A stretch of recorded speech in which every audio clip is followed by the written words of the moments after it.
Hi good morning. सीधा सौदा के आज के इस वेडनेसडे एडिशन में आप सबका स्वागत है। ट्रंकेटेड वीक था लेकिन वो ट्रंकेटेड वाला पार्ट निकल गया। अब 3 दिन कंटिन्यूस। अगला ट्रंकेटेड आने वाला है। हाँ अगला आने, वो अभी इतना आगे नहीं सोचने का। इसी खुशी में आप 4 दिन निकाल दोगे। ये बात सच है वैसे, क्योंकि एक्सटेंडेड वीकेंड है। 15 तो मंडे पड़ रहा है, एक्सटेंडेड वीकेंड आना है। लेकिन बहुत बढ़िया मोमेंटम फ्राइडे को, सॉरी मंडे को था। मंडे का सेशन स्क्रीन पर आ जाएगा और उसके बाद ऐसा कोई प्रॉब्लम नहीं है। एफआईआईज के आंकड़े आप देखेंगे कैश में, पोजिशनिंग वायदा में, और मोमेंटम बहुत स्ट्रांग बना। ये एफआईआईज की बाइंग है दरअसल जो इस समय मूड सेंटिमेंट को लिफ्ट करे चली जा रही है। हम मंडे को आउट परफॉर्म करके गए थे सारे ग्लोबल, लार्जली सारे ग्लोबल इंडेक्सेस को, बेंचमार्क्स को। इस तरह का मोमेंटम था। आज जरूर थोड़ा सा अटकने के संकेत हैं। 50 पॉइंट के आसपास अगर एक दिन के गैप को एडजस्ट करूं तो ऐसा कुछ नहीं, सुस्त फ्लैट ओपनिंग इंडिकेशन, क्योंकि ग्लोबल थोड़ा सा कॉशियस अंडरटोन है यूएस की इन्फ्लेशन रिपोर्ट से पहले। लेकिन शायद जिस तरह का डेटा पॉइंट्स हो, खैर एक्सपर्ट से जब आगे के शो में बात होगी तो वो ज्यादा अच्छा मेंशन करेंगे, लेकिन जिस तरह के डेटा पॉइंट्स है शायद ब्लेसिंग इन डिस्गाइज है कोई भी कंसोलिडेशन, कोई भी वीकनेस फिर से एंट्री पाने की। इस तरह के गस्टों के साथ भारतीय बाजार मूव कर रहे हैं। लेकिन पिच रिपोर्ट है कैसी, पहले वो समझ लिया जाए, उसके बाद आज के स्टॉक्स हाईलाइट करेंगे। Neeraj ji good morning. Good morning आशीष। और इंडिया की पिच रिपोर्ट तो बहुत बढ़िया है। देखिए उसमें कोई दिक्कत नहीं दिख रही, क्योंकि एफआईआईज की बाइंग है, अच्छी मजबूती के साथ ट्रेड कर रहे हैं। कहीं कोई कॉर्नर से ऐसा दिख नहीं रहा है कि बहुत दिक्कत हो। दिक्कत जो कुछ भी हो सकती है वो अमेरिका से होगी। आज नहीं होगी, क्योंकि आज शाम को 6 बजे वो नंबर्स आएंगे, तो हो सकता है उससे पहले हम भी थोड़ा सा कॉशियस रहें। लेकिन कल उसका असर दिखेगा। अगर नंबर कम होके आते जैसा कि अनुमान चल रहे हैं 8.7%, तो ये एक बहुत बड़ी राहत की बात होगी और इसको भारतीय बाजार भी रिजॉइस करेंगे। मुझे लगता है कि एनर्जी प्राइसेस घटे हैं 1 महीने में पिछले, तो उसका असर ज़रूर देखने को मिलेगा। फूड प्राइसेस घटे हैं तो उसका असर भी देखने को मिलेगा। तो ये फैक्चुअल होगा। उसके बाद फिर सेंटीमेंट लोग जो भी बनाए उसका अलग बात है।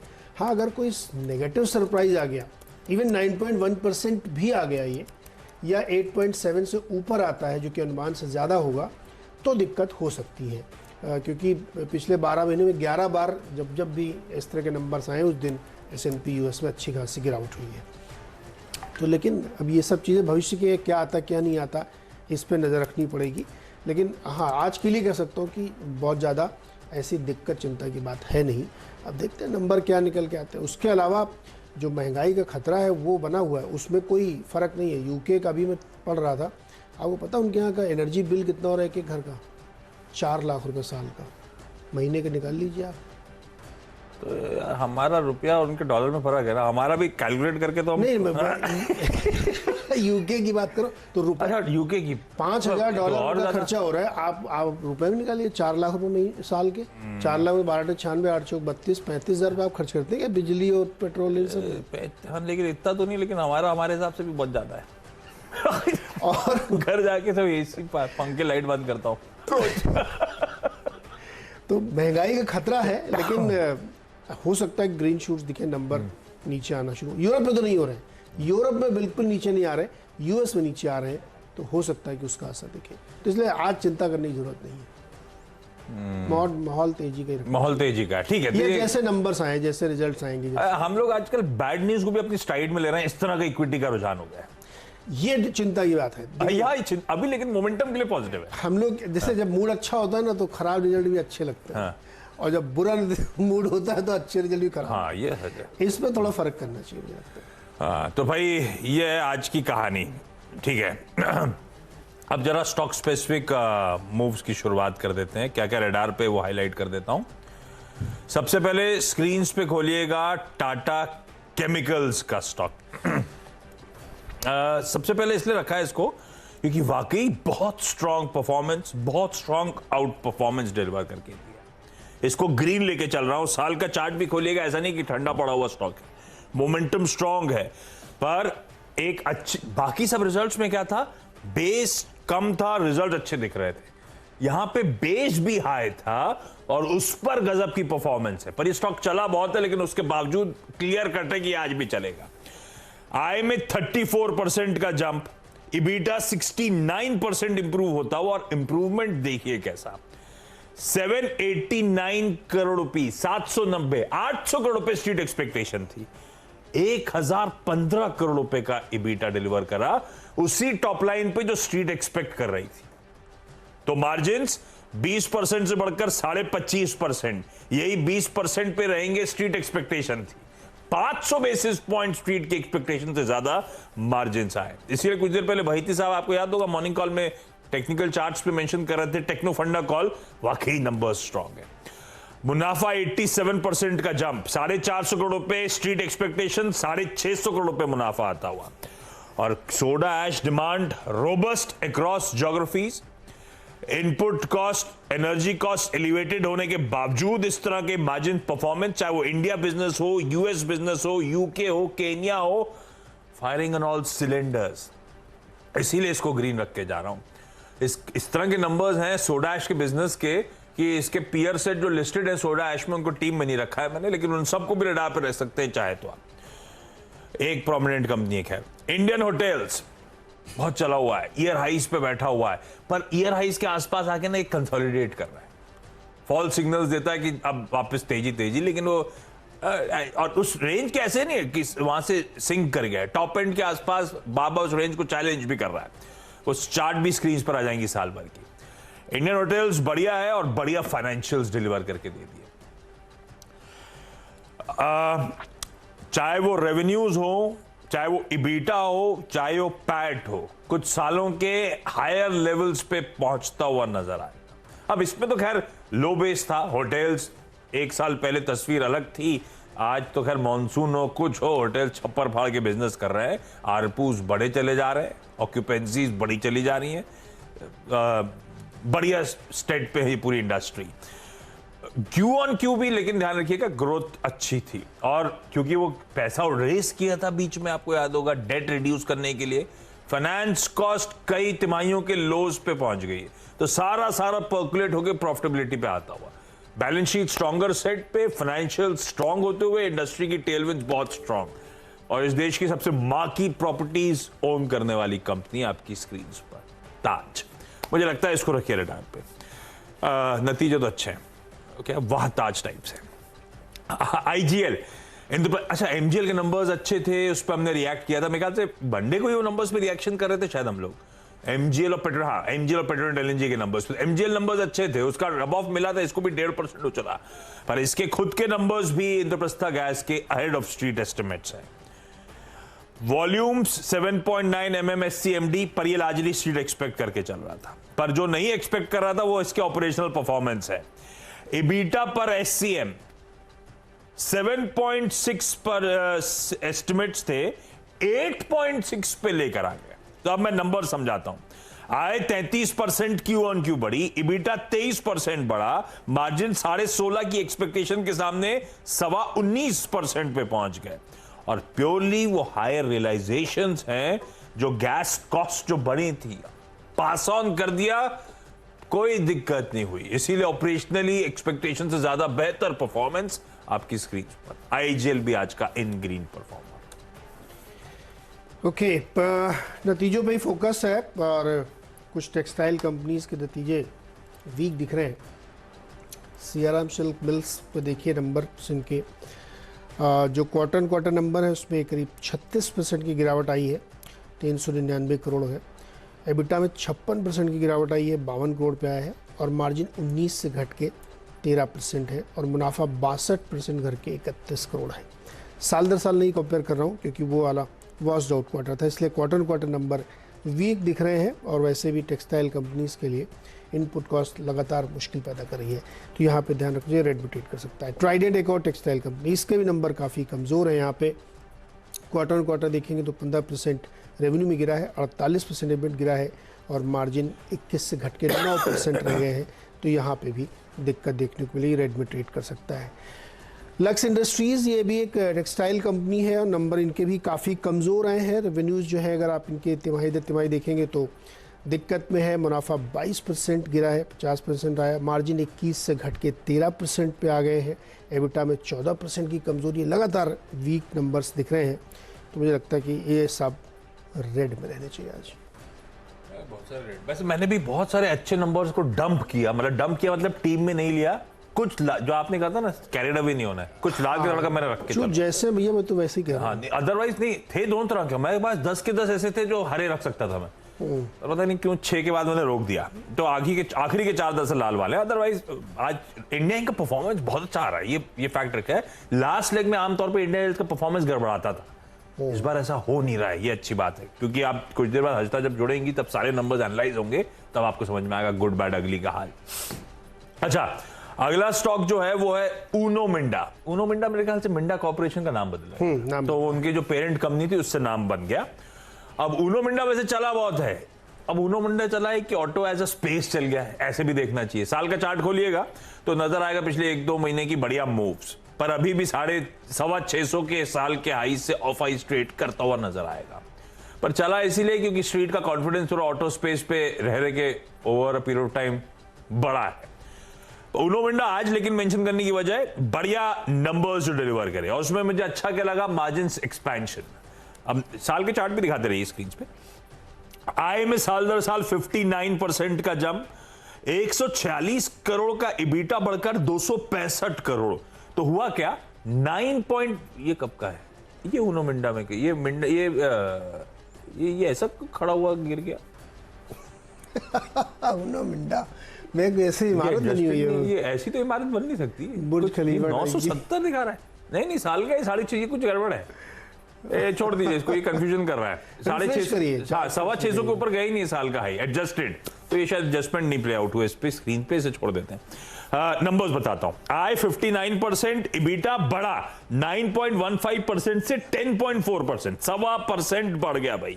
और मुनाफा 500% का जंप। पर मुनाफे पे बच जाइए क्योंकि एबरेशंस थोड़े से हैं, अदरवाइज इसलिए मैंने आपको टॉप लाइन और इबीटा परफॉर्मेंस बताया। एक अच्छी बात कि ये कंपनी इंडस्ट्री को आउट परफॉर्म कर रही है। इंडस्ट्री का वॉल्यूम ग्रोथ है 37% ईयर ऑन ईयर, इनका है 59% रेवेन्यू ग्रोथ, यानी कि इंडस्ट्री से बेहतर कर रही है ये ऊनो मिंडा। ऊनो मिंडा नाम हो गया, हमने शायद वो एडजस्टमेंट अपडेट दिखाई नहीं, इसीलिए दिक्कत हो रही है।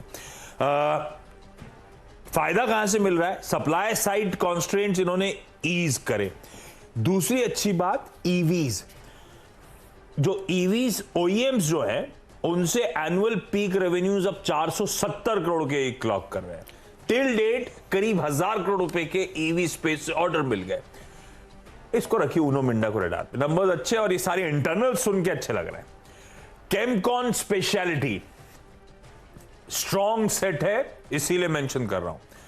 साल के चार्ट इसके भी आ जाएंगे स्क्रीन पे। आय 56%, उसके सामने इबीटा 88%। तो हुआ क्या, मार्जिन 31.5 वाले और 30% के पार चले गए, मुनाफे में 90% का जंप। तो जो फार्मा इंडस्ट्री की अच्छी ग्रोथ उसका फायदा बुना रही है, ऑयल इंडस्ट्री की मॉडरेट जो ग्रोथ थी लेकिन बढ़िया ग्रोथ ट्रैक हुई, उसका फायदा ये बुना रहे हैं। और ये कंपनी अपने कुछ नए यूनिट को कमर्शलाइज करने जा रही है, FY3 का Q2, जहां हम खड़े हैं Q2 वहां से, तो उसका फायदा आपको आप इवेंचुअल इस फाइनेंशियल में और भी मिलता हुआ नजर आएगा। तो नंबर्स अच्छे, स्ट्रॉन्ग सेट, कमेंट्री और आउटलुक थोड़ा सा पॉजिटिव, इसीलिए इसको ग्रीन लेके चल रहा हूं। और एक और ग्रीन वाला स्टॉक, ये आखिरी है टीम में ग्रीन, वेदांत फैशन। अब मुझे पता नहीं, मैंने जो स्टॉक्स अच्छे रिजल्ट्स हटाए हैं और इन सबको चूज करा, हो सकता है उन हटे मैं मेंशन कर जाऊंगा जाते जाते, हो सकता है उनमें ज्यादा अच्छा परफॉर्मेंस आ जाए, वो गैस करना मुश्किल था। वेदांत फैशन भी अच्छे नंबर, अच्छे साल दर साल, अच्छे क्यू ऑन क्यू, दोनों पैमानों पर, दोनों समझा देता हूं। आय में साल दर साल 100%, इबीटा में 136% का jump, margin 700 basis points improve हुए। क्यू ऑन क्यू भी मार्जिन में 100 बेसिस पॉइंट्स का इंप्रूवमेंट दिखेगा आपको। तो इवन सीक्वेंशियली वो मोमेंटम कंटिन्यू कर दिया। साल दर साल कंपेयर करना गलत हो जाता है इन नंबर्स को, क्योंकि लॉकडाउन से खुल के आने में बहुत ज्यादा डिफरेंशियल और भापना मुश्किल हो जाता है। पर ये स्टॉक बहुत चल रहा है, बहुत स्ट्रॉन्ग मोमेंटम में है, तो नंबर्स के बाद हम थोड़ा वॉच आउट करेंगे। कोई जरूरत नहीं खुलते ही कूदने की। हो सकता है जिन्होंने नंबर से पहले एंटिसिपेशन में पोजीशंस बिल्डअप करी हैं, वो शायद अपने प्रॉफिट बुक करना है, तो हम इसको जरा वॉच आउट करेंगे। आई एम नॉट श्योर ये मोमेंटम कितना आगे सस्टेन होगा, तो लेकिन आज नंबर्स अच्छे हैं इसलिए इन ग्रीन लेके चल रहा हूं। ओके, अगले जो 3 स्टॉक है उसमें एक ग्रैन्युअल्स है। इसके नंबर तो ठीक है, बहुत अच्छे नहीं, मार्जिन में 3% की कमज़ोरी दिख रही साफ साफ, लेकिन प्रॉफिट 6% बढ़ गया, रेवेन्यू बढ़, इसमें एक बायबैक का ऐलान है, शायद उससे सपोर्ट मिल जाए। कंपनी 250 करोड़ खर्च करेगी और 400 रुपये का प्राइस इन्होंने बायबैक का अप्रूवल दिया है। तो नंबर्स बहुत अच्छे नहीं है, लेकिन इस खबर पे हो सकता है कि इसको थोड़ा सपोर्ट मिले तो ये ग्रीन में ट्रेड कर सकता है। फेयरकेम ऑर्गेनिक्स, ये नंबर ज़बरदस्त है। इसमें इन्होंने जो रेवेन्यू दिखाया है वो 225 करोड़ का है, जो करीब 62% की ग्रोथ YOY और 27% की ग्रोथ क्वार्टर ऑन क्वार्टर है। एबिटा 40 करोड़ का है, 22% की YOY ग्रोथ है और 114% की क्वार्टर ऑन क्वार्टर ग्रोथ है। मार्जिन 17.8% है, जो कि YOY नेगेटिव था, लेकिन क्वार्टर ऑन क्वार्टर 7 टाइम्स बढ़ के आया है। और नेट प्रॉफिट 27 करोड़ है, जो क्वार्टर ऑन क्वार्टर 140%। तो नंबर्स बहुत ही रोबस्ट हैं इसके, तो इसमें ध्यान रखना चाहिए। ABB, इसके भी नंबर ठीक लग रहे हैं। इन्होंने भी करीब 2,000 करोड़ का रेवेन्यू दिखाया है, जिसमें तिमाही दर तिमाही 4.5-5% की ग्रोथ है और सालाना 44% की है। एबिटा में 200 करोड़ का दिखाया है, जिसमें 6% की क्वार्टर ऑन क्वार्टर ग्रोथ है और मार्जिन भी करीब 1.5% क्वार्टर ऑन क्वार्टर बढ़ के 10% के करीब पहुंच गए और मुनाफा 147 करोड़ है, जो कि बड़ा है, हालांकि क्वार्टर ऑन क्वार्टर थोड़ा सॉफ्ट हुआ है क्योंकि लास्ट क्वार्टर में इनके ऊपर इनपुट कॉस्ट का था।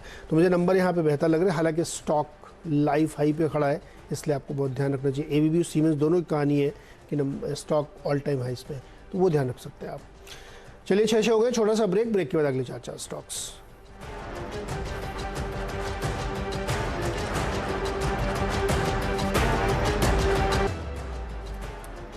स्वागत एक बार फिर से आपका। और अब अगले स्टॉक्स में 7वां स्टॉक है डिलीवरी का। इनके भी रिजल्ट आए, घाटा और बढ़ गया है। रेवेन्यू में हालांकि साल दर साल बढ़ा था, लेकिन क्वार्टर क्वार्टर बढ़ता हुआ दिख रहा है। जो नुकसान है, लॉस 399 करोड़ का आया है। देखते कैसा है, स्टॉक में काफ़ी मोमेंटम था, लेकिन नुकसान बढ़ाया इन्होंने और ये कह रहे हैं कि क्वार्टर ऑन क्वार्टर सीजनलिटी का डिप है। देखते हैं कैसे आगे परफॉर्म करता है, लेकिन नंबर कमज़ोर है। 8वां स्टॉक है प्रेस्टीज एस्टेट का। ये है इंटरेस्टिंग कहानी। इनका रेवेन्यू जो है 42% बढ़ के आया है, 1938 करोड़, लेकिन क्वार्टर ऑन क्वार्टर 20% गिरा है। एबिटा 461 करोड़ है, जो 52% की ग्रोथ साल दर साल दिखाता है, लेकिन 7% नेगेटिव है क्वार्टर ऑन क्वार्टर। मार्जिन 24% है इस समय, जो कि 161 बेसिस पॉइंट हायर दिखाते YOY और क्वार्टर ऑन क्वार्टर इम्प्रूवमेंट है। लेकिन मुनाफा जो है 73% गिरा है क्वार्टर ऑन क्वार्टर, साल दर साल दुगना दिखा रहा है। प्रॉब्लम क्या आ रही है कि जो तमाम जगहों से रियलाइजेशन है उसमें अब मुश्किल है, तो इसीलिए मुझे लगता है कि नंबर क्वार्टरली अगर आप देखेंगे तो काफ़ी वीक है। इसके अलावा ओबेरॉय रियल्टी और मैक्रोटेक डेवलपर्स को भी मैंने रेड में रखा है। आपके सामने मुंबई रियल एस्टेट की एक तस्वीर रख देता हूँ, जिससे आपको बेटर समझने में आएगा कि क्या स्थिति है। मुंबई में एक ग्लट क्रिएट हो गया है रियल एस्टेट का, जिसमें 1,24,000 फ्लैट अनसोल्ड है, जिनकी वैल्यू बैठती है 2.79 लाख करोड़। इसमें जो लग्जरी फ्लैट्स है उनकी संख्या जो है बहुत ही गजब की है, 2762 है जो 10 करोड़ से ऊपर फ्लैट है। 58,000 करोड़ के अनसोल्ड फ्लैट है जो बिक नहीं पा रहे हैं, जो कि 118 महीने के हाईज पे चले गए। इस तरीके की ग्लट क्रिएट हुई है बॉम्बे से रियलिटी मार्केट में, जो कि एक चिंता का कारण होना चाहिए कि अगर 2-2.5 लाख करोड़ की अनसोल्ड इन्वेंट्री खड़ी है तो ये रियल एस्टेट के लिए बड़ी मुश्किल है। इसीलिए मैं कह रहा हूँ तो लगातार क्वार्टर ऑन क्वार्टर नंबर आपको देखने चाहिए इनके, जहाँ पे स्लिपेजेस दिख रहे हैं कि अब नंबर वीक होने शुरू हुए हैं। तो देखते कैसे पैन आउट होते हैं। लियासस फरास की रिपोर्ट है, आप सब लोग गूगल करके उसको पढ़ लीजिएगा। तो ये हमें लगता है रियल एस्टेट में आज दबाव रहना चाहिए। और वैसे भी ब्याज दरें देखिए दिसंबर तक 9-10% तक पहुँचने वाली है।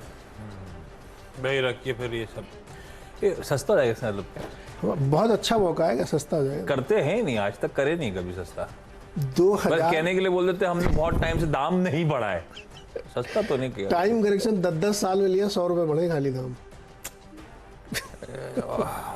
पर टाइम करेक्शन ठीक है, हम कमेंसुरेट हमारा बढ़ा ही नहीं, हम पहुंचे ही नहीं, फिर बढ़ गया। आपके इलाके का तो मुझे पता नहीं है, लेकिन अगर आप लोअर परेल, दादर, प्रभा देवी, वर्ली इस इलाके में आप घूम जाए ना, आपको लगेगा सारे भारत की बिल्डिंग यही बन रही है क्या।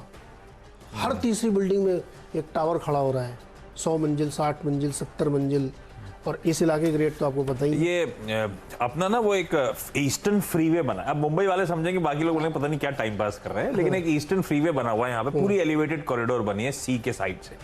उस ईस्टर्न फ्रीवे से आप ईस्टर्न पार्ट ऑफ मुंबई से सीधे साउथ मुंबई चले जाते हैं, कंटिन्यूस 25-30 किलोमीटर का वो फ्रीवे। उस फ्रीवे में आप जाते हैं, जब साउथ मुंबई निकलता है तब आप रियलाइज करते हो सारे ह्यूमंगस टावर्स बन रहे हैं और सब पे क्रेन लगी है ऊपर। एग्जैक्टली, इतनी इन्वेंट्री पड़ी, जो स्काईलाइन दिखती है, स्काईलाइन जो दिखती है टाउन से आइए तो लेफ्ट हैंड साइड आपकी तरफ से, और राइट हैंड साइड पे वही ग्लेड क्रिएट हो रहा है। ह्यूमंगस इन्वेंट्री है, दिखता है आपको हर टावर के ऊपर वो क्रेनें लगी हुई दूर दूर तक, और स्काई स्केपर्स हैं। ठीक है, अच्छा अब जो 4 स्टॉक्स हैं वो सब लाल है, बल्कि मुझे तो वो वेदांत फैशन की चाल देख के लग रहा है कहीं वो ना लाल हो जाए, उसको तो मैं अवॉइड कर रहा हूं आपके लिए। ठीक है, उसको मत देखिएगा। प्रिंस पाइप्स लाल रख रहा हूं, वीक ऑपरेशनल परफॉर्मेंस। आए 80% बढ़ी वो, क्योंकि हम लॉकडाउन वाले स्पेस से आए। उस 83% आय के सामने EBITDA केवल 7% का जंप, 12.5% के मार्जिन घट गए, 7.5% के नीचे आ गए, मुनाफा 11% दरअसल गिर गया। इस तरह की कमजोर ऑपरेशनल परफॉर्मेंस है। पर एक बात ध्यान रखिएगा, इन्होंने एक फोरे अनाउंस कर दिया है, ये बाथवेयर सेगमेंट में उतरना चाहते हैं, तो वो फॉसेट्स और सैनिटरी वेयर, ये वही कदम पे जा रहे हैं जिस पे एस्ट्रल ने कुछ दिन पहले अनाउंसमेंट दिया था। तो वो स्ट्रीट को मजा आएगा सुन के, शायद 15,000 करोड़ रुपए, क्योंकि वो बाथवेयर का सेगमेंट है जिसमें ये भी उतरना चाहते हैं। सब अपना ब्रांड, अपने लॉजिस्टिक, अपने वो क्या रीच को बुनाने के तरीके हैं, और एस्ट्रल ने भी यही करा है, प्रिंस पाइप भी उसी कड़ी में जा रही है। पर नंबर्स कमजोर है, इसलिए रेट रख रहा हूं। पैनेशिया बायो लॉसेस कंटिन्यू हो रहे हैं, रेड कर रहा हूं इसको। Q-on-Q नंबर्स हटा दीजिएगा इसके, वो कंपेरेबल नहीं है, क्योंकि इसने डोमेस्टिक फार्मा ब्रांड्स आपको याद होगा बेची थी 1870 करोड़ में। अब साल दर साल नंबर्स और एक्सपेक्टेशन के सामने नंबर्स रख देता हूं। 56 करोड़ का लॉस हुआ पिछले साल, 57 करोड़ रुपीस के लॉस थे, ये लॉसेस से उभर ही नहीं पा रहे। इनफैक्ट EBITDA लॉस जो है 1.5 करोड़ वाला बढ़ के 60 करोड़ रुपीस पहुंच गया। अब वो Q-on-Q क्या हो जाएगा, पिछली बार वो एडजस्टमेंट के चलते 1237 करोड़ का मुनाफा दिख गया, तो वो एसेट्स की सेल्स, इसलिए Q-on-Q मत देखिए, लेकिन हाँ 56 करोड़ के लॉसेस वो ज्यादा दिक्कत वाला आंकड़ा। पर ये भी फैक्ट है, सारे स्टॉक जो मैं मेंशन कर रहा हूं ऐसे नहीं है कि स्ट्रीट ने हाथों हाथ लिए हुए हैं, ये सब बीटन डाउन ही नजर आएंगे साल के चार्ट्स में। इंडोको रेमेडीज वीक परफॉर्मेंस है, अब कुछ हद तक हायर बेस का इंपैक्ट होगा। आय 6% बढ़ी, उसके सामने EBITDA मार्जिन जो है 22.5 वाले 17.5% पे आ गए, 500 बेसिस पॉइंट्स मार्जिन गिर गए, और इसलिए मुनाफा 5% कमजोर। और जाते जाते एक और रेट देता हूं आपको, विजया डायग्नोस्टिक्स। अब इसके लिए तो क्या देखना था, डायग्नोस्टिक स्पेस, मार्जिन हो गए कॉन्ट्रैक्ट। साल दर साल Q-on-Q मोमेंटम डिक्लाइन हो रहा है। आंकड़े समझाता हूं, रेवेन्यूज भी 15% गिरे। अब वो कोविड समय गया, नॉन कोविड उस तरह से स्पाइक हो नहीं रहा, तो आपके आंकड़े गिर गए, रेवेन्यूज 15%, उसके सामने EBITDA 30%, 46% के मार्जिन घट के हो गए 38%। कितने गुड़ गए, 800 सवा 800 बेसिस पॉइंट्स मार्जिन गए, और इसीलिए मुनाफा आधा हो गया, 47% गिर गया। Q-on-Q भी सिमिलर कहानी है, अब उसके डिटेल्स में नहीं जा रहा, स्क्रीन पे शायद प्रोड्यूसर साहब ने बनाया होगा, वो भी देख लीजिएगा। Q-on-Q भी 41% वाले मार्जिन 38%, तो margin contractions continues, even revenue momentum. ये पर वो टाटा वाले खुद ही जब अपन ने बुलाया था तो बोले वो हम ये फैक्ट है कि वो रेट जो चार्ज कर रहे हैं ये सब वो तो नहीं सस्टेन होंगे, लेकिन ये 100 तो हमारा इंट्रोडक्टरी था, हम भी यहाँ पे सस्टेन नहीं करेंगे। नहीं, पर ये मिडिल ग्राउंड 300 रुपए में निपट जाएगा। कृष्णा वाले की बात की थी, तो उन्होंने तो अपने प्रेजेंटेशन में डाल रखा BSE ने कि 40%, 60% कम हो गए, प्लेयर 1, प्लेयर 2 और मैं, तो 60% के नीचे दाम गिरा दिए, 35-36 रुपए में शुगर का टेस्ट कर रहे हैं। ये जो डिसरप्शन हुआ ना, मैं आपसे कहता हूं ये पूरी इंडस्ट्री के लिए, कोविड तो बात की बात है, ये इंडस्ट्री के लिए बहुत ही, मतलब क्या होने वाला पता नहीं कैसे। सही कर रहा हूं आप। अच्छा, टाटा ने भी आके कह दिया कि वो जो 700, 800, 850 चार्ज करते हैं वो तो नहीं सस्टेन, कहीं मिडिल ग्राउंड है 300 रुपए के आसपास के टेस्ट निपटेंगे। तो ये मैं भी मानता हूँ कि 100 रुपए भी नहीं होगा और 1200 रुपए भी नहीं होगा, क्योंकि विटामिन D का टेस्ट 1200 रुपए में नहीं हो सकता, वो 300 रुपए में होना चाहिए। यही पहुंच रही है इंडस्ट्री, इसीलिए शेकआउट तगड़ा है। ठीक है भाई, रखिएगा इन सब स्टॉक्स रडार पे। क्विकली छोटा सा ब्रेक के उस पार हमारी टीम्स का जो स्टॉक्स मेंशन करें उनका एक quick wrap up.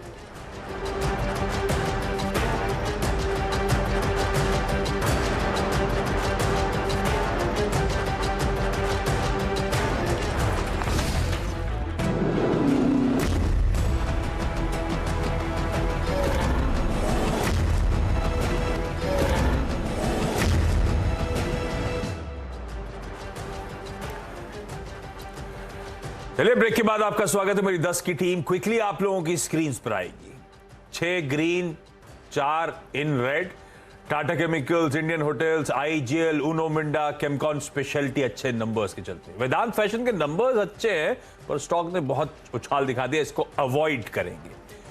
Panacea pipes, sorry Prince Pipe, Panacea Bio, Indoco Remedies, Vijaya Diagnostic अपने अपने वीक और खास तौर पे ऑपरेशनली वीक परफॉर्मेंस के चलते रेड में।